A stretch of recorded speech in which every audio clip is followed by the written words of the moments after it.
নতুন ঠিকানাতেও কি নতুন বিপত্তির মুখে বাংলাদেশি পর্যটকেরা? মধ্য কলকাতায় থাকার জায়গা না পেয়ে তারা এখন যাচ্ছেন কলকাতা থেকে একটু দূরে মুকুন্দপুরে। হাসপাতাল কাছে, 1 থেকে 2000 টাকার মধ্যে ঘরও মিলছে, পরিচিত সব খাবারও পাওয়া যাচ্ছে রেস্তোরাঁগুলোতে। কিন্তু এলাকা বদলালেও পুরনো ভয়টা পুরোপুরি বদলে যাচ্ছে না। হোটেলের ধরন আলাদা, জায়গাও তুলনামূলকভাবে অনেকটাই খোলামেলা, কিন্তু কোথাও দমকলের ছাড়পত্রই নেই। আবার কোথাও আগুন লাগলে সতর্ক করার অ্যালার্মও বাজছে না। আবার কোথাও লজে বেরোনোর দ্বিতীয় দরজাটি পর্যন্ত বন্ধ দেখা যাচ্ছে। মুকুন্দপুরের কয়েকটি আবাসিক হোটেলে এরই মধ্যে কলকাতা পৌরসভার নোটিশও পড়েছে। তবে সব হোটেল বন্ধ হয়নি এবং অবশ্যই বাংলাদেশি অতিথিদের অন্য এলাকায় চলে যেতে বলাও হয়নি। তাহলে মুকুন্দপুর কি সত্যি বাংলাদেশি রোগী এবং পর্যটকদের নিরাপদ ঠিকানা, নাকি জায়গা বদলে যাবার সেই পুরনো বিপদের মুখেই পড়ছেন বাংলাদেশি পর্যটকেরা? আজ সরজমিনে কিছু ছবি দেখব, বাংলাদেশি পর্যটকদের কথা শুনবো এবং লজ মালিকদের বক্তব্য জানাবো। আর শেষের দিকে বলবো কলকাতায় ভালো হোটেলের অভাব না থাকলেও বাংলাদেশি পর্যটকদের ঘর খুঁজতে এত সমস্যা হচ্ছে কেন? প্রিয় দর্শক, আপনারা দেখছেন প্রথম কলকাতা। প্রথম কলকাতার বিশ্লেষণ ভিত্তিক অনুষ্ঠান, প্রাসঙ্গিক প্রসঙ্গে প্রতিদিনকার মতো আমি সুব্রত আচার্য। চলুন তাহলে আজকের বিশ্লেষণ শুরু করা যাক।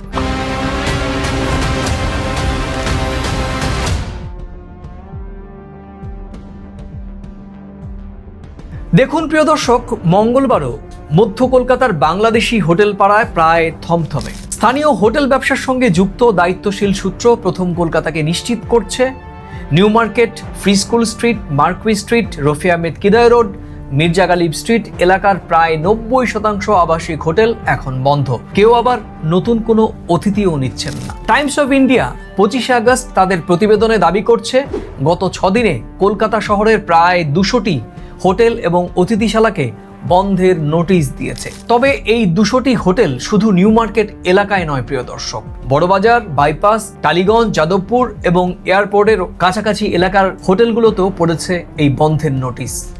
কয়েকদিন আগে প্রথম কলকাতার আগের কয়েকটি ভিডিওতে আমরা দেখিয়েছিলাম হোটেল বন্ধ হওয়ার পর কিভাবে বাংলাদেশি পর্যটকেরা ব্যাগ নিয়ে রাস্তায় রাস্তায় ঘুরে বেড়াচ্ছেন।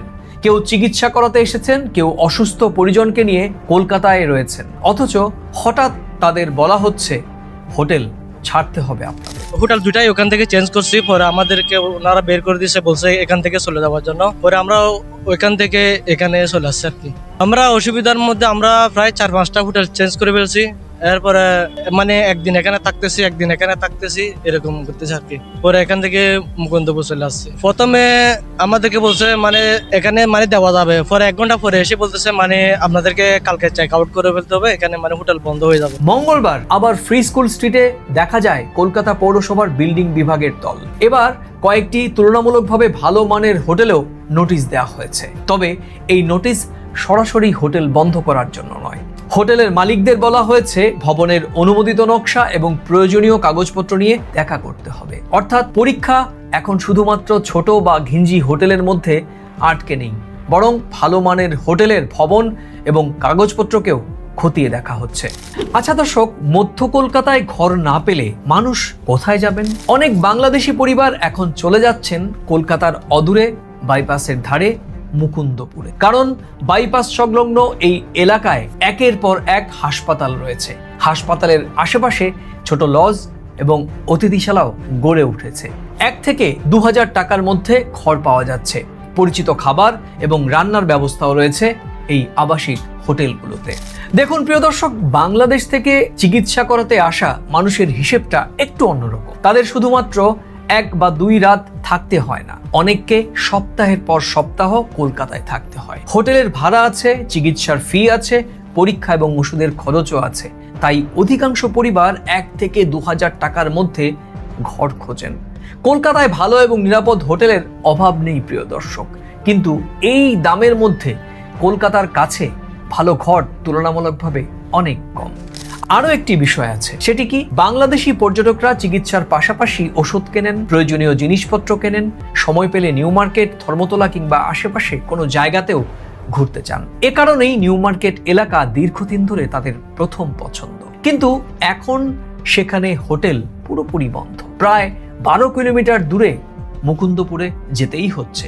হাসপাতাল কাছে থাকছে ঠিকই, কিন্তু মধ্য কলকাতায় যাতায়াত করতে বাড়তি সময় এবং টাকা দুটোই লাগছে।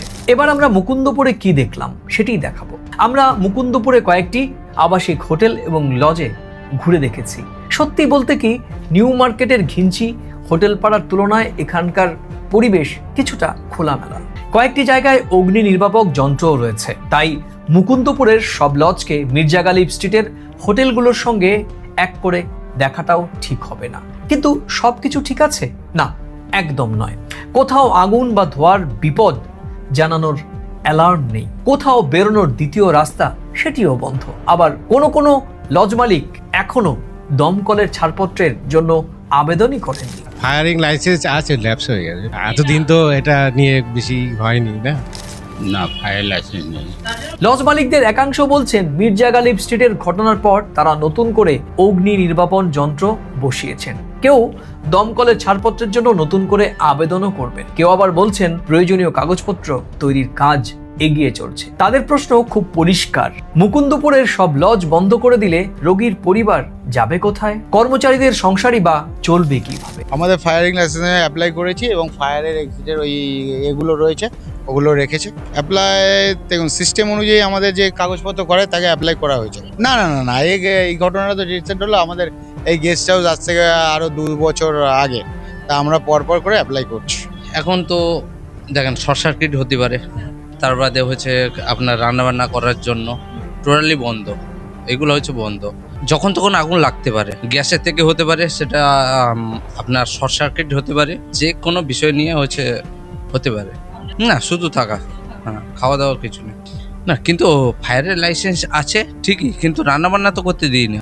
না, আমাদের এখানে তো ওরকম নয় না, এত গিঞ্জি পরিবেশ না। আমাদের তো ক্লিন, রিটিন অ্যান্ড ক্লিন। ফায়ারটাই ওইটাই প্রবলেম, বাকি সব ঠিক আছে। হ্যাঁ, আমাদেরও না খেয়ে মরে যেতে হবে, আর কি করা যাবে। সবার তো একটা সেটিং না, এখানে কাজ করলে আমরা পয়সা পাবো, পয়সা দিলে খেতে পারবো। বিশ্লেষণের শুরুতে যে জায়গাটি নিয়ে কথা দিয়েছিলাম, এবার চলুন সেখানে ঘুরিয়ে নিয়ে আসি। মুকুন্দপুরের একটি আবাসিক হোটেলের দরজায় কলকাতা পৌরসভার নোটিশ ঝুলতে দেখা গেল।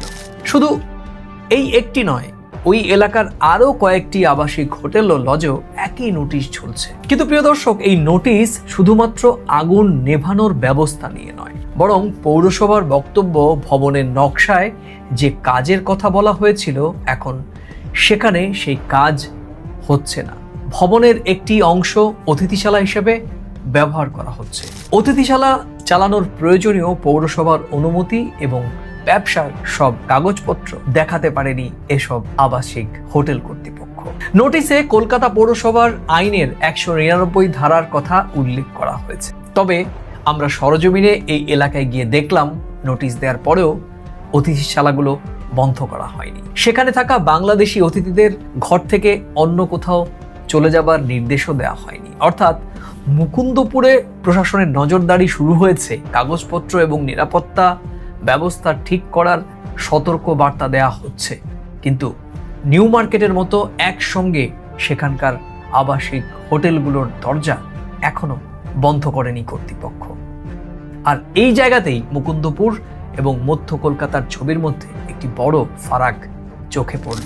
এদিকে মধ্য কলকাতার হোটেল ব্যবসায়ীরা প্রশাসনের সঙ্গে কথা বলতে শুরু করেছেন। টাইমস অফ ইন্ডিয়া 25শে আগস্ট তাদের প্রতিবেদনে দাবি করছে, কয়েকজন হোটেল মালিক কর্তৃপক্ষ এবং হোটেল ব্যবসায়ী সমিতির পক্ষ থেকে কলকাতা হাইকোর্টে যাওয়ার প্রস্তুতি শুরু করেছে। তাদের অনেকেরই অভিযোগ, কোনো হোটেলের দমকলের ছাড়পত্র নতুন করে পাওয়ার জন্য আবেদন করা হয়েছিল, কিন্তু আবেদন মঞ্জুর হয়েছে বা হয়নি সে বিষয়ে এখনো কর্তৃপক্ষ জানায়নি। হোটেল মালিকদের আরো অভিযোগ রয়েছে, সেটি কি, একই ভবনে একটি হোটেলের কাগজপত্র সমস্যা থাকলে সেই ভবনের অন্য হোটেলগুলোকে কেন বন্ধ করে দেয়া হচ্ছে?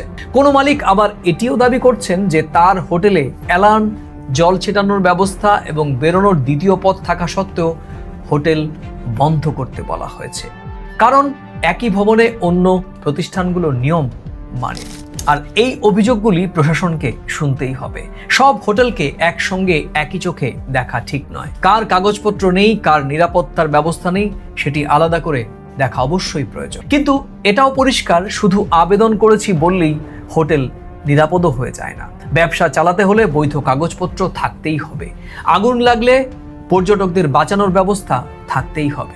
ব্যবসায়ীদের অভিযোগ ঠিক না প্রশাসনের সিদ্ধান্ত ঠিক, সেটি আদালত বিচার করতে পারে, কিন্তু আদালতে মামলা হওয়ার অপেক্ষায় মানুষের নিরাপত্তা আটকে থাকতে পারে না। এদিকে মঙ্গলবারও আবার নতুন করে অভিযান শুরু করেছেন কলকাতা পৌরসভার বিল্ডিং বিভাগের কর্মকর্তারা। এদিন ফ্রি স্কুল স্ট্রিটে যায় কলকাতা পৌরসভার সংশ্লিষ্ট আধিকারিকরা। এবার শুধুমাত্র ছোট বা ঘিঞ্জি লজ নয়, কয়েকটি তুলনামূলকভাবে ভালো মানের হোটেলেও নোটিশ দেওয়া হয়েছে। তবে এই নোটিশ সরাসরি হোটেল বন্ধের জন্য নয়, হোটেল কর্তৃপক্ষকে অনুমোদিত নকশা দেখাতে বলা হয়েছে। এখন ভবনটি যে কাজে ব্যবহৃত হচ্ছে, নকশা সেই অনুমোদন রয়েছে কিনা সেটি পরীক্ষা করবে কলকাতা পৌরসভা। দেখুন দর্শক, এখানে গোটা সমস্যার শিকড়, সেটি কি একটি বসতি বাড়ি বা ফ্ল্যাটকে কয়েকটি ঘরে ভাগ করে হোটেল বানানো হলো, বিদ্যুতের চাহিদা বাড়লো, রান্নার ব্যবস্থা হলো, অতিথির সংখ্যা বাড়লো, কিন্তু ভবনের নকশা এবং আগুন থেকে বাঁচানোর ব্যবস্থা আগের মতোই থেকে গেল। এই অবস্থায় দেওয়ালের কয়েকটি অগ্নি নির্বাপক যন্ত্র ঝুলিয়ে দিলেই সমস্যার সমাধান মোটেও সম্ভব নয়। এবার জানবো কলকাতায় বাংলাদেশ উপহাই কমিশন কি করছে। বাংলাদেশ উপহাই কমিশনও বিষয়টি নিয়ে সংশ্লিষ্টদের সঙ্গে যোগাযোগ শুরু করেছে।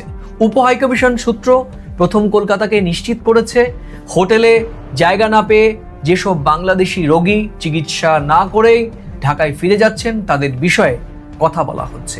এই রোগীরা পরে আবার কলকাতায় এলে যাতে সংশ্লিষ্ট চিকিৎসকের নতুন অ্যাপয়েন্টমেন্ট পান, সেই চেষ্টা অব্যাহত রয়েছে। প্রয়োজনে হাসপাতাল এবং সংশ্লিষ্ট চিকিৎসকের সঙ্গেও যোগাযোগ করা হচ্ছে। আর এই উদ্যোগটি অত্যন্ত প্রয়োজন, কারণ একজন রোগী নিজের ইচ্ছায় চিকিৎসা বন্ধ করে ফিরছেন না প্রিয় দর্শক। থাকার জায়গা পাচ্ছেন না বলেই তাকে বাধ্য হয়ে ফিরতে হচ্ছে নিজের দেশে। আর কলকাতার বড় হাসপাতালের কোনো চিকিৎসকের অ্যাপয়েন্টমেন্ট একবার হাতছাড়া হলে দ্বিতীয়বার সময় পেতে অনেক দিন অপেক্ষা করতে হতে পারে। তাই শুধু নতুন হোটেলের খোঁজ দেওয়া নয় প্রিয় দর্শক, মাঝপথে থেমে যাওয়া চিকিৎসা আবার শুরু করার বিষয়টিও অত্যন্ত গুরুত্বপূর্ণ। আর সেই বিষয়টি সরাসরি হস্তক্ষেপ করছে কলকাতার বাংলাদেশ উপহাই কমিশন। এবার বলবো আসল সমস্যাটি কোথায় প্রিয় দর্শক। দেখুন, কলকাতায় ভালো হোটেলের অভাব নেই, অগ্নি নিরাপত্তার ব্যবস্থা আছে, বৈধ কাগজপত্র রয়েছে, এমন বহু হোটেল রয়েছে সিটি অফ জয় কলকাতায়। কিন্তু সেই হোটেলগুলির ভাড়া বাংলাদেশের সাধারণ রোগীর পরিবারের নাগালের মধ্যে থাকছে না। বাংলাদেশ থেকে চিকিৎসা করাতে আসা অধিকাংশ পরিবার 1 থেকে 2,000 টাকার মধ্যে ঘর খোঁজে, কারণ তাদের শুধু হোটেলে ভাড়া দিতেই হয় না, বরং চিকিৎসক, পরীক্ষা, ওষুধ, যাতায়াত এই সব খরচ একসঙ্গে চলে। আর সমস্যা হচ্ছে এই দামের মধ্যে হাসপাতালের কাছে বৈধ এবং নিরাপদ ঘরের সংখ্যা খুবই কম। আর ঠিক সেই সুযোগেই কোথাও বসতবাড়ি বদলে লজ তৈরি হচ্ছে, কোথাও প্রয়োজনীয় অনুমতি ছাড়াই আবাসিক হোটেল তৈরি করা হচ্ছে, কোথাও আবার আগুন থেকে বাঁচার ব্যবস্থা না রেখেই ব্যবসা চালানো হচ্ছে। আর এর মানে কম দামে থাকার প্রয়োজন আছে বলেই নিরাপত্তা ছাড় দেওয়া যাবে, এই আইন কবে থেকে চালু হলো?